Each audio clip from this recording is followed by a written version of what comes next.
Fala, galera do FTU, Brasil, Mundo, Galáxias, bem-vindos.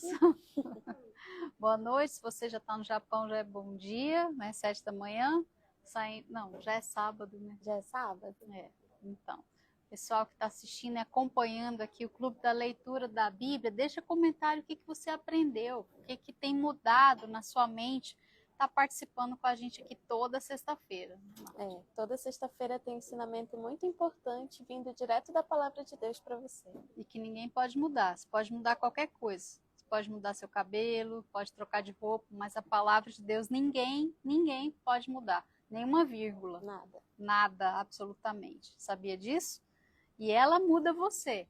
Ela muda completamente seu caráter, sua mente, a sua maneira de agir, de pensar. Muda tudo em você. Torna você uma nova criatura. É a palavra que é o próprio Senhor Jesus, quando você deixa essa palavra ter o efeito dela transformador na sua vida, você se torna uma nova pessoa e, consequentemente, o Espírito Santo vem morar em você. Né? Então, fica ligado, a gente vai fazer uma oração aqui. Feche seus olhos, respira fundo, esquece tudo que está aí na sua mente. Vamos falar com Deus agora.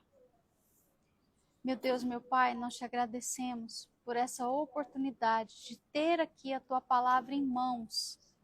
Quantas pessoas deram a vida para que hoje a Bíblia estivesse ao nosso alcance? Quantos, meu Pai, sacrificaram, foram torturados, foram, meu Deus, executados por essa palavra. E hoje, Pai, através dela, nós chegamos até esse adolescente, também em todo mundo, porque o Senhor prometeu. O Senhor disse, meu Pai, que o que cresce, obras maiores faria. E que esse adolescente, através do que ele está recebendo, ele venha a ser um multiplicador. Ele venha a ser, meu Pai, um mensageiro, onde quer que ele esteja, também pregando o Evangelho das Boas Novas. Meu Pai, sendo luz e sendo sal, como nós vamos aprender aqui hoje. É o que nós te agradecemos e te pedimos, meu Pai, que nenhum deles se percam. Se ele está aqui conectado, escutando agora a minha voz, que nenhum deles se percam, mas que eles tenham a vida eterna. Em nome de Jesus. Amém. Amém. Amém. Então vamos lá? Mateus 4. Lembra, em capítulos anteriores, a gente terminou com o Senhor Jesus sendo servido pelos anjos, né? Os anjos ali vieram, e não só a fome física, mas também o conforto. Até então ele estava ali no deserto, ele e o diabo. E Deus também, né? Deus, o Pai, sempre estava com ele. Mas, quando vem os anjos, sacia a fome dele e também estão ali como confortando, né? Dando aquele apoio que só o amigo sabe dar. E assim, quão glorioso deve ser isso, né? Assim, você tá ali passando por uma situação difícil e aí quando você vence porque você obedeceu, você foi fiel, você vence e vem aquela paz. Hoje a gente não tem um anjo aqui do nosso lado físico, mas a gente tem o mesmo conforto do Espírito Santo. Basta a gente obedecer, a gente permanecer firme nesse propósito, que esse conforto, o mesmo conforto que Jesus teve ali no deserto, a gente também tem depois de uma luta. E aqueles também que fazem de Deus seu abrigo. Se você habita no esconderijo do Altíssimo, como está escrito lá no Salmo 91, os anjos também estão acampados ao seu lado. Pode ser que eles não estão lá te dando pão, você não está percebendo. Eu creio que foi pão, porque o diabo tentou ele com pão, né? Então, não sei. Um dia a gente pergunta. Mas, independente só da fome física ali, a estrutura que Deus dá para a pessoa que vence essas tentações, as dificuldades, e você, quando estiver passando alguma situação difícil, você clamar a Deus, lembra disso também, você não está sozinho. Muitos adolescentes, com o cenário que a gente tem visto aqui, desses ataques às escolas, tantas ameaças, você que assiste notícia, que é uma péssima ideia, que você está se alimentando ali do medo, do terror, porque o diabo trabalha com ameaça. Você viu aqui ele ameaçando Jesus. Então, não fique se alimentando disso, não. Lembre-se que se você escolhe estar no esconderijo do Altíssimo, Deus coloca os anjos dele sempre ao seu redor. Sempre os anjos estão te guardando. Se eu perguntar aqui, eu tenho certeza que vocês vão se lembrar de alguma situação que você teve certeza que só Deus para te livrar. Eu já passei vários, dá para escrever um livro, tá? E sempre tenho essa consciência, os anjos de Deus estão trabalhando ao nosso favor.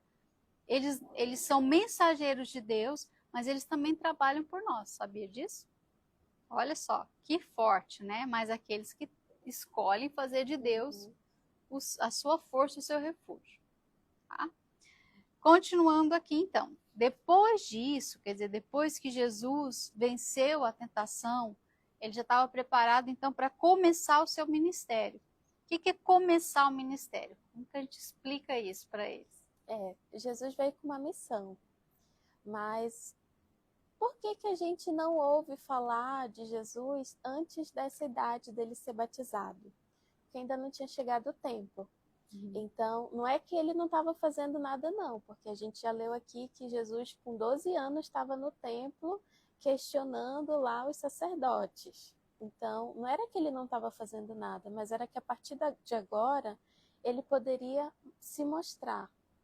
Não se mostrar de si mesmo, mas mostrar o Pai através dele, de cumprir a missão. Agora eu vou vir, vou fazer aquilo que Deus me mandou fazer aqui nessa terra. A gente tem que entender também que na sociedade da época, lá dos costumes, era diferente de hoje. A partir dos 11, 12 anos, o rapaz já poderia ser discípulo de um mestre. Assim, eles tinham os mestres que ensinavam, discipulado.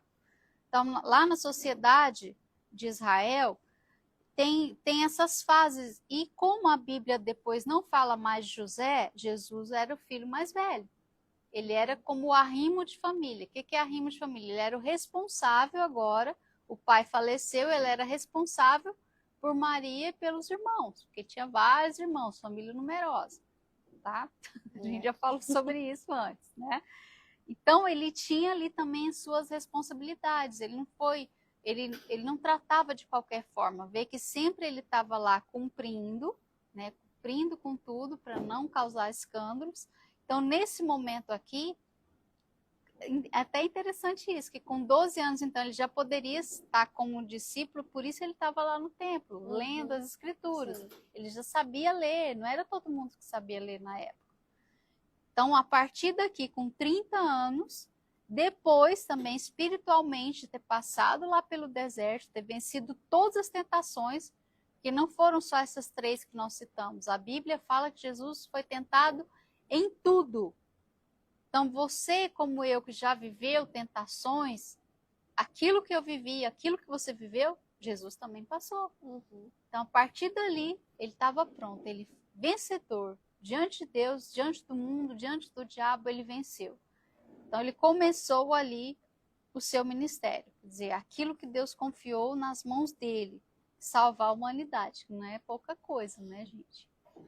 Imagina, salvar toda a humanidade. Desde Adão até o último que vai ficar vivo nessa terra, tá? Jesus, porém, então depois, né, que os anjos serviram, volta aqui na conexão, saiu do deserto e vai para onde agora? Então, presta atenção, ele ouviu, quer dizer, ele não estava lá desconectado de tudo, posso ir para qualquer lugar agora, onde me der vontade. Não. Ele estava atento ao que estava acontecendo. Então, ele ouviu que João estava preso. Então, João, que 40 dias antes tinha batizado lá no Jordão e estava liberalmente pregando e falando, arrependei-vos, agora estava preso. Então, o que Jesus fez? Voltou para a Galiléia. O que é voltar para a Galiléia? Onde ele estava? No deserto de onde?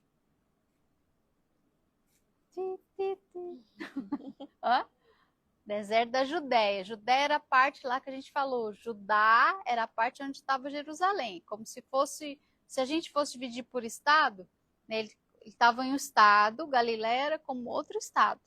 Então ele estava no estado da Judéia, ali onde estava o Jordão, onde depois de sair do Jordão, foi para o deserto da Judéia e agora ele já sabia que ele não poderia ficar ali. Por quê? Ele estava com medo? Não, mas ele estava começando o ministério, não era a hora dele ser preso. Ele precisava agora estar em liberdade, não era por medo, ele não estava fugindo, ele estava usando a inteligência. Então, mesma coisa você, o adolescente teen que me escuta, vê o perigo, está ali, presta atenção, porque o adolescente hoje está muito desconectado. Às vezes está acontecendo uma situação ali de risco do seu lado e você não está percebendo. Mas Jesus estava ligado, estava atento ao que estava acontecendo. E às vezes a gente está muito ligado para mostrar para as outras pessoas. Olha, está acontecendo, eu estava lá. Mas você está tentando Deus nessa atitude também. Então, Jesus ele estava sendo inteligente e a gente vai ver ele agindo dessa forma também em outras situações. Que ele fala assim, não é a hora disso acontecer ainda.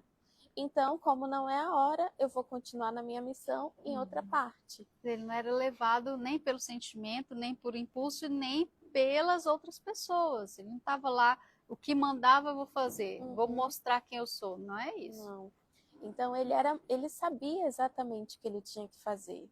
Então ele agia com inteligência e a todo momento depois a gente vai ver que ele tira um tempinho para falar com Deus. Então, com certeza, na Bíblia, se a gente for ler, todas as vezes que ele volta dessa oração, ele volta com uma direção. Vamos para tal lugar, vamos fazer isso. Então, ele tinha esse direcionamento de Deus ali constante, porque ele estava nesse espírito de oração. Então, o Pai estava guiando ele a todo momento. Então, ele sabia que ele não podia estragar aquilo, porque era a nossa chance. Ele estava ali porque ele queria dar a nossa chance de salvação. Não era por ele, era por nós. Então, se ele fizesse alguma coisa contrária à vontade do Pai, ele teria colocado tudo a perder. Exatamente. E é importante isso. Você não se colocar como todo mundo. Jesus não se colocou como todo mundo, não. Ele veio para salvar o mundo, mas ele não fazia o que todo mundo fazia. Todas as atitudes dele eram de acordo com o que o Pai queria, para agradar o Pai o tempo todo. Então, até aqui nesse momento, olha só, e deixando Nazaré, versículo 13, deixando Nazaré, que é onde ele vivia anteriormente, né? A gente vê que quando eles voltaram lá do Egito, eles foram morar em Nazaré, foi habitar em Cafarnaum, cidade marítima, nos confins de Zebulon e Naftali. Então, Cafarnaum é bem assim, a cidade portuária, era onde os barcos de pesca chegavam, era uma cidade próspera. Só que lá em João, se a gente pega depois nesse mesmo tempo ali, nesse período de tempo, lá fala que ele levou também Maria e os irmãos. É o que eu estava falando, ele era o responsável, ele não abandonou a família dele. Então ele levou, não deixou eles lá em risco, pegou todo mundo, mudou lá para Cafarnaum. Quer dizer, quando ele fala que ele foi morar, essa versão que habitar, que ele foi morar, quer dizer, tinha estabelecido lá uma casa onde Maria estava. Então ele, como fixou residência ali em Cafarnaum, e também não é à toa, você vai entender isso daqui a pouquinho, cidade marítima, nos confins de Zebulon e Naftali, para que se cumprisse o que foi dito pelo profeta Isaías. Olha só que legal. Até isso, até a cidade que ele escolheu para ir morar, não foi assim, vou pegar o mapa, vou lançar sorte, vou jogar o dado, vou ver por onde está melhor o vento. Não era porque era próspera, né? Não era só por ser uma cidade marítima, vou aproveitar o mar, não tem nada a ver. Era porque estava escrito sobre ele e ele cumpria tudo que o pai dizia. Voltando aí à obediência, para você entender. Então, para que se cumprisse o que foi dito pelo profeta Isaías, que diz, voltando o verbo no presente, olha só, hoje está falando a mesma coisa. A terra de Zebulon e a terra de Naftali, junto ao caminho do mar, além do Jordão, a Galiléia das nações. O povo que estava sentado em trevas viu uma grande luz. E aos que estavam assentados na região e sombra da morte, a luz raiou. E aí? Eu imagino assim que esse povo, muito do povo de Israel já tinha se afastado dos mandamentos de Deus. A gente sabia que haviam muitos locais ali que já haviam se corrompido pela idolatria, já tinham se rendido a outros deuses. Os próprios sacerdotes do templo, né, os fariseus, já tinham também se deixado levar pelo seu orgulho. Então, a palavra de Deus, ela não falha. Então, já se sabia, Deus já sabia o que ia acontecer. Então, Deus já sabia que Jesus tinha que ser colocado num lugar onde as pessoas precisavam dele, naquele momento. E elas reconhecessem essa necessidade. Porque a gente vê lá, depois em Lucas, se você ler, Jesus foi expulso de Nazaré quando ele foi pregar na sinagoga. Porque todo mundo conhecia ele, era o filho de José, filho de Maria. Então, aquelas pessoas não reconheciam a necessidade de ter Jesus ali. Mas esse povo aqui, diz aqui, o povo que estava sentado em trevas viu uma grande luz. Então, eles reconheceram Jesus ali como uma pessoa diferente, no mínimo diferente. E aqui nessa região era uma cidade marítima e também assim, era no extremo da Galileia, no mar, onde provavelmente muitos estrangeiros também passavam por ali. Então aquelas pessoas passavam por ali, ouviam as pregações de Jesus e se comoviam com aquilo, que se interessavam mais por aquilo. Então a palavra de Deus, ela já estava prevendo tudo isso, dizendo assim, olha, eu vou enviar o meu filho para aquelas pessoas que precisam e reconhecem. Sim. Tem a necessidade dele. Porque se hoje a gente não reconhecer que a gente precisa de Jesus, também não tem o que Jesus fazer por nós. E é interessante isso, porque muitos de vocês que estão me ouvindo agora, vocês cresceram na igreja. Quem sabe você também se acostumou com Jesus, como aquele povo de Nazaré, que não reconhecia ele como Messias. Como se acostumou, como se fosse algo que a qualquer momento, Jesus está ali. Quando eu precisar, eu vou até ele. Até talvez até cria, viu tudo o que aconteceu com Maria, com José, mas esse se acostumar faz você se acomodar. Você pensa que a qualquer momento que você clamar a Deus vai estar à sua disposição. E muitos até burramente, perdão da palavra, mas pensam essa ideia que o próprio Satanás coloca na sua cabeça, que no último momento, se acontecer alguma coisa ruim, você vai poder se arrepender. Não é assim, não. A gente não sabe o que acontece no último momento da pessoa. A gente não sabe o que acontece, qual é o último pensamento, se ela vai ter tempo de pensar ou de falar com Deus. Então, não entre nessa onda aí, nesse pensamento aí satânico. Tá? Você tem que cuidar da sua salvação todos os dias. Então, todos os dias você tem que reconhecer, Jesus é o único que pode me salvar. Eu vou fazer o que agrada ao meu Pai. Eu vou cumprir também as Escrituras. Porque tem também aqui, a Escritura está escrita ao seu respeito, está escrita ao meu respeito. Então, cabe a mim entender, isso aqui é para mim, eu quero. É como a gente diz, todas as vezes que se dirige a vocês, é a sua decisão. O nosso papel é que está aqui falando. É mostrar para você o caminho, mas seguir por ele é sua parte. Então, é o que Jesus fez aqui. Ele, em todo momento, ele entendeu. E ali também, lá em Cafarnaum, depois se você abrir lá no seu telefone ou lá no computador, você pega o mapa de Israel, você vai entender que lá no Mar da Galileia também é estratégico, porque quando ele cruzava o mar, ele tinha acesso a várias outras cidades. Até depois você vai ver ele indo lá para perto de Decápolis, que eram 10 cidades também prósperas. Então, dali, ele conseguia ter acesso, através do Mar da Galileia, a vários lugares onde ele sabia que ele ia pregar, né, a salvação, ia falar sobre essa luz que brilhou, uma grande luz. Mas quando eu estava lendo esse versículo aqui mais cedo, parece que eu estava lendo do povo que eu encontro hoje, o pessoal, da galerinha do FTU. O povo que estava sentado em trevas viu uma grande luz, é o que você está vendo agora. Se você está apto, se você está ali disposto a escutar a verdade, essa luz chegou para você aí agora. E os que estavam assentados na região e sombra da morte, que é o mundo, tá? O que é sombra da morte? Quando a gente está na sombra, você está bloqueando o quê? A luz. a luz. A luz? O que mais? Ok. Do sol, da luz, onde eu estiver. Posso fazer. Normalmente é o sol que fica mais visível. Mas quando eu estou bloqueado para a luz, eu estou onde? Estou na sombra. E muitos fazem isso. Muitos não querem enxergar a luz. Eu quero ficar na sombra, eu quero ficar no escuro. Por quê? Parece mais cômodo. Lá eu posso esconder quem eu sou, lá eu posso fazer o que eu quiser, aparentemente ninguém está vendo.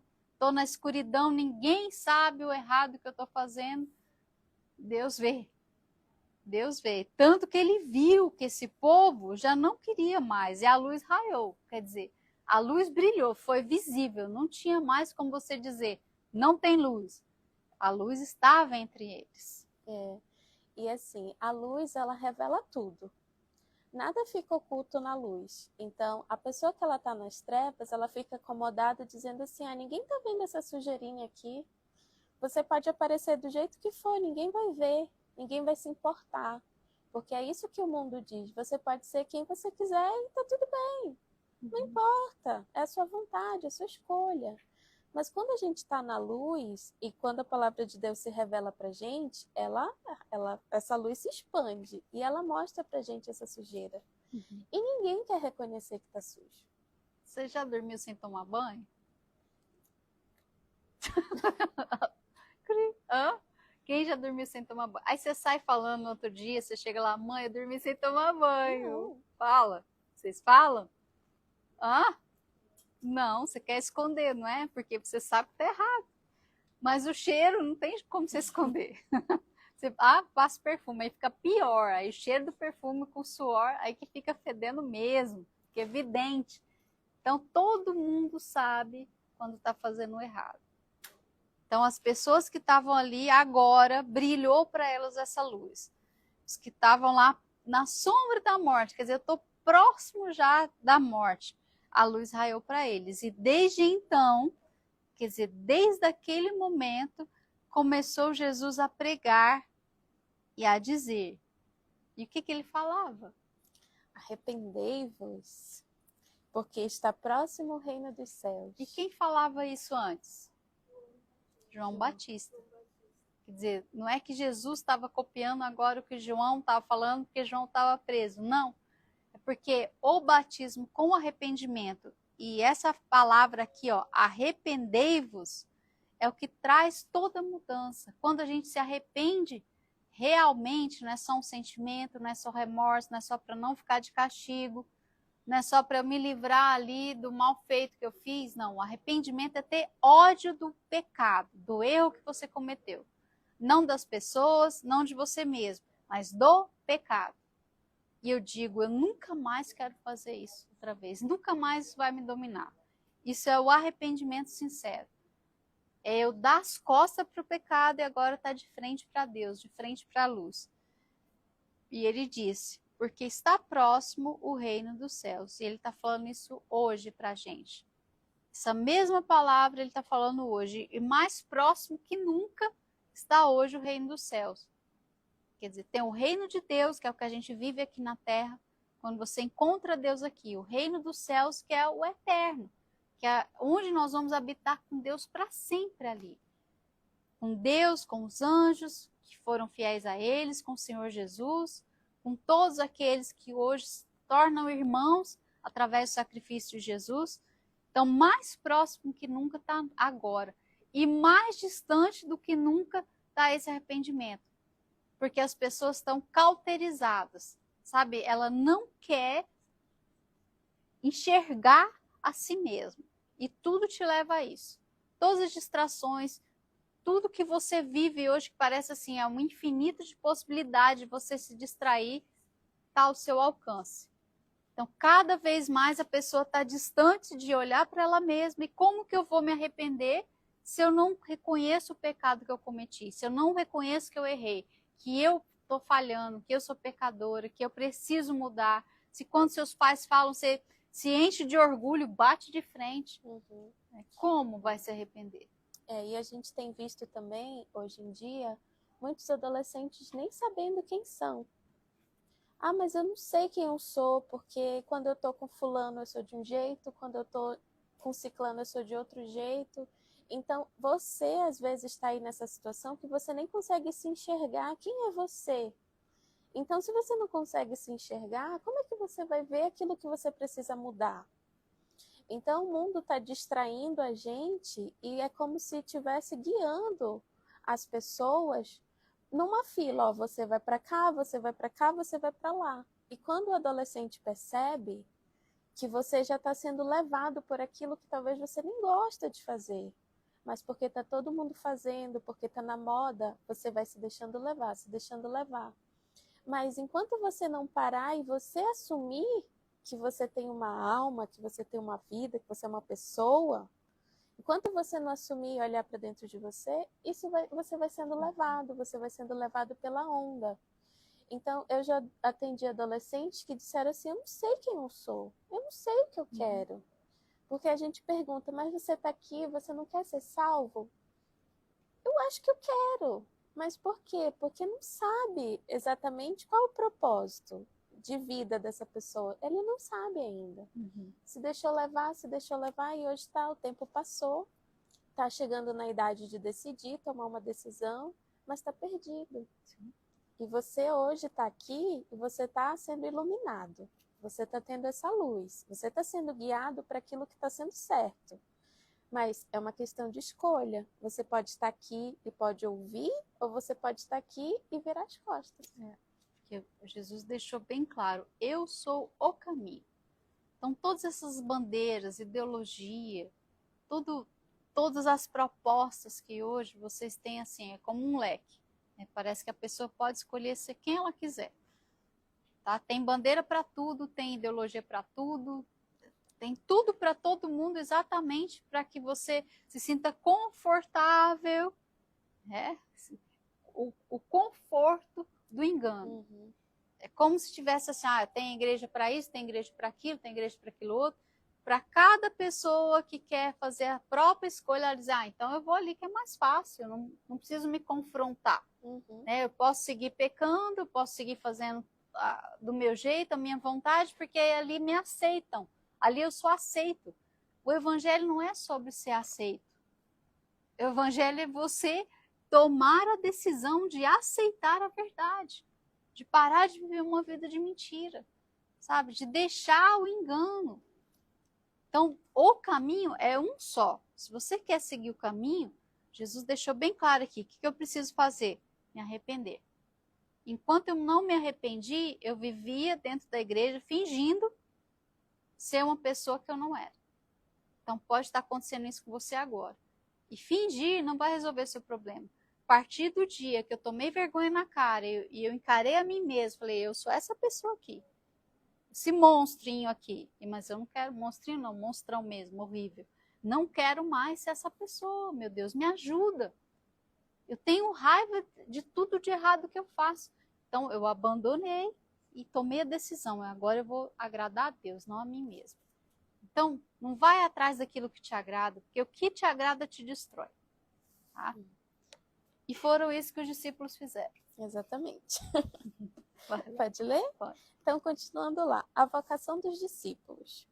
E Jesus, andando junto ao mar da Galileia, viu a dois irmãos, Simão, chamado Pedro, e André, seu irmão, que lançavam a rede ao mar, porque eram pescadores.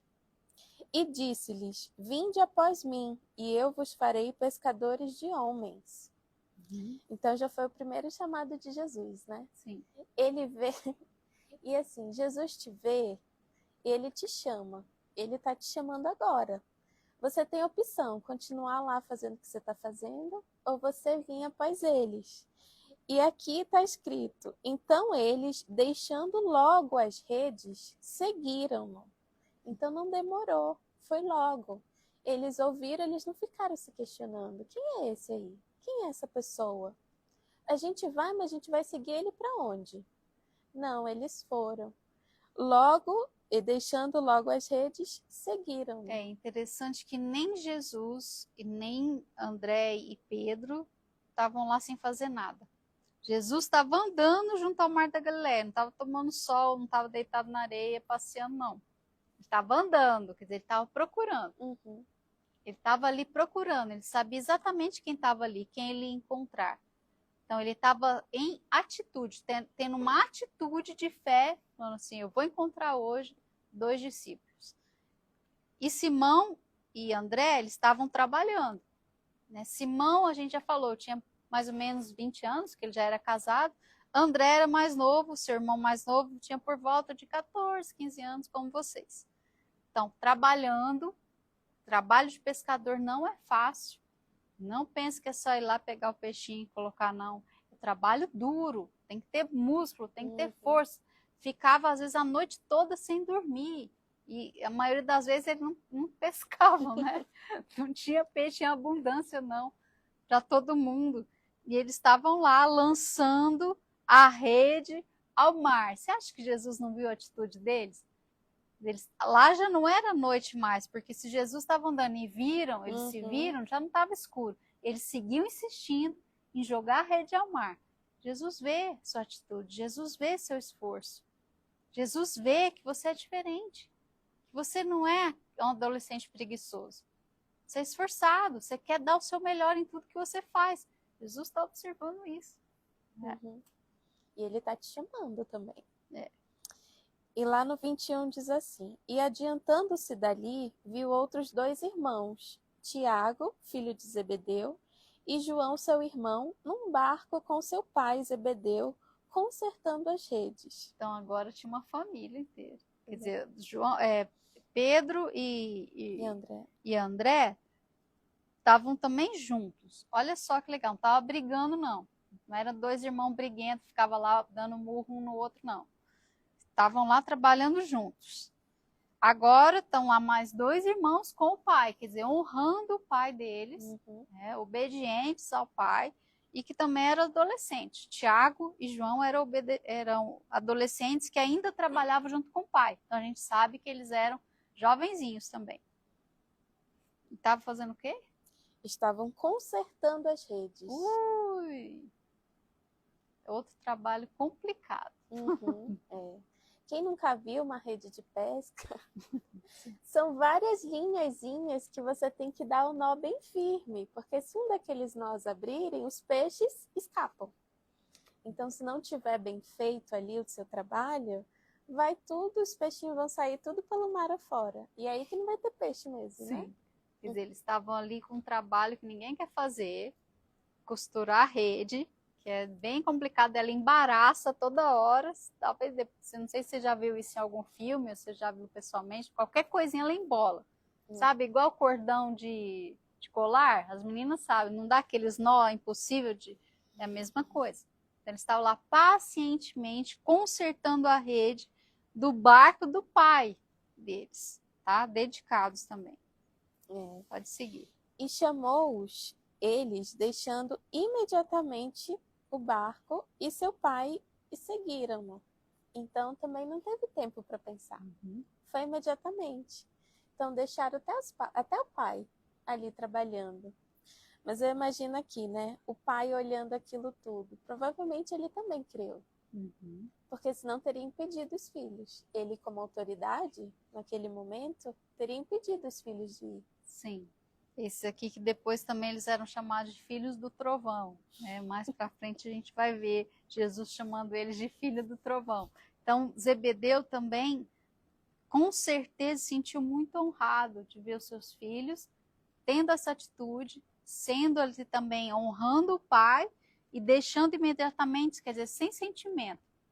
Não houve nada que eles duvidassem, eles creram e começaram a seguir Jesus imediatamente. E diz aqui: percorria Jesus toda a Galileia, ensinando nas suas sinagogas e pregando o evangelho do reino, e curando todas as enfermidades e moléstias entre o povo.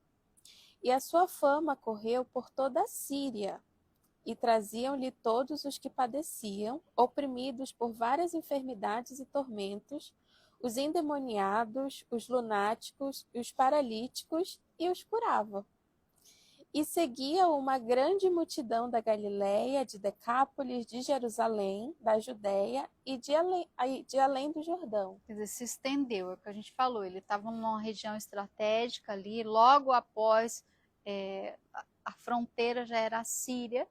Tanto você lembra, depois a gente vai ler da mulher sírio-fenícia, que foi até Jesus também, que diz, se estendeu além de Israel, já tinha chegado em outro país, que é Síria, e de todas as cidades, quer dizer, tudo que estava ali ao redor, e até de Jerusalém, que estava um pouco mais distante, as pessoas vinham trazendo, quer dizer, trazendo aqueles. Olha só a classe de pessoas que iam até Jesus. Vê se você se identifica com o que você está vendo hoje, a realidade aqui 2023.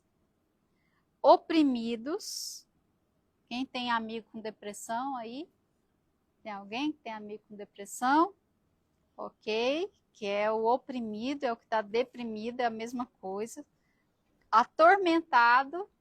Alguém vê as pessoas atormentadas na rua? Vê? Vê? Ok. Endemoniados, quase não tem por aí, né?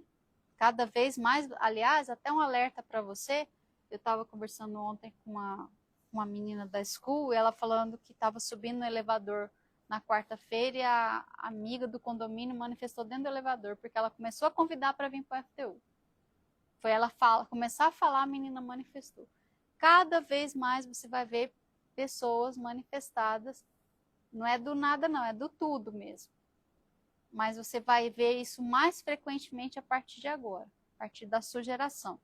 Já não precisa pôr a mão na cabeça. Uhum. As pessoas já estão num estágio tão... É tão triste a situação que vivem hoje as pessoas, com tanto ódio, ela abre a porta assim tão rápido, que desde criança ela já está manifestada. Então, presta atenção no que a gente está falando. Quer dizer, se na época de Jesus já existiam, agora isso se multiplicou. É 1000 vezes mais. Lunáticos, já teve a sensação, você está conversando com a pessoa, ela está no mundo da lua? Eu já, várias vezes. Uhum. Quase todo dia.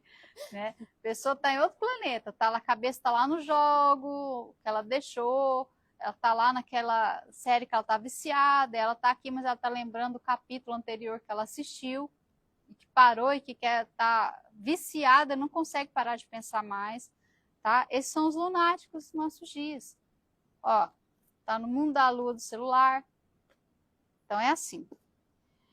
E os paralíticos, quer dizer, aqueles que não conseguem andar sozinhos. Uhum. E tem os paralíticos espiritualmente, não é só o que tem a perna machucada, travado, a coluna, sofreu um acidente, não. Tem o paralítico espiritual, que não consegue caminhar, que não sai do lugar. Tem que ficar sendo carregado, né? Uhum. O CT tem que te carregar, tem que ficar, vem para a igreja, hoje tem reunião. Você está paralítico. E só vem na igreja por causa do CT. Uhum. Senão o CT vai brigar comigo. Senão o pastor vai reclamar. Senão vão falar isso de mim na igreja. Você não vem com interesse de buscar Deus e se alimentar. O interesse é para outras pessoas. Né? Então, e aí ele os curava. Então, para toda essa classe de pessoas que estão atormentadas, Jesus é a solução. E essa multidão, quer dizer, vinha até Jesus, seguia até Jesus, seguia. Então, segue o teu passo, adolescente, segue firme. Não deixe de segui-lo, tá? Não só pela sua cura, não só para você se sentir um pouquinho melhor, para você estar um pouquinho legal quando tá junto com a galerinha, quando tá pulando, dançando, não é para isso que é o FTU. É para que você seja um seguidor do Senhor Jesus. Para que você, daqui a alguns anos, você seja um Tiago, você seja um João, um Pedro, um André. E os outros tantos que seguiam o Senhor Jesus, inclusive as mulheres, né, meninas? Tinham as mulheres também que seguiam Jesus. A gente vai falar delas mais nos próximos capítulos, tá bom? Tá na hora de a gente terminar. Deus abençoe vocês. Até a próxima sexta-feira. Tchau, tchau. Tchau, tchau.